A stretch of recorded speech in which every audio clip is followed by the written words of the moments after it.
Malgré les appels du pape et de nombreux leaders politiques, la pratique continue. Près de 2000 enfants ont été séparés depuis mi-avril de leurs parents arrêtés pour avoir franchi sans papier la frontière américaine, a révélé vendredi l'administration Trump, qui revendique cette pratique au nom de la « tolérance zéro » contre l'immigration illégale. Entre le 19 avril et le 31 mai, 1995 mineurs ont été séparés de 1940 adultes interpellés et détenus par la police des frontières dans l'attente de poursuites, a indiqué un porte-parole du ministère américain de la Sécurité intérieure lors d'une conférence téléphonique. L'administration Trump a dit clairement que « nous n'allons plus ignorer la loi », a-t-il souligné lors de cet appel où sont intervenus des responsables de la sécurité intérieure et de la justice.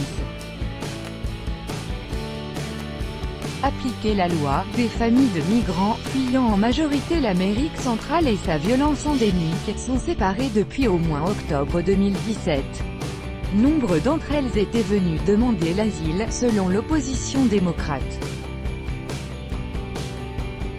Le rythme s'est nettement accéléré depuis début mai, lorsque le ministre américain de la Justice, Jeff Sessions, a revendiqué ouvertement que tous les migrants passant illégalement la frontière seraient arrêtés, qu'ils soient accompagnés de mineurs ou pas. Or, les enfants ne peuvent être envoyés dans la prison où sont détenus leurs proches, a-t-il réitéré jeudi, ce qui conduit à leur séparation. Nous nous trouvons en ce moment dans une situation où soit nous choisissons d'appliquer la loi, soit nous décidons de l'ignorer, a souligné un porte-parole lors de l'appel.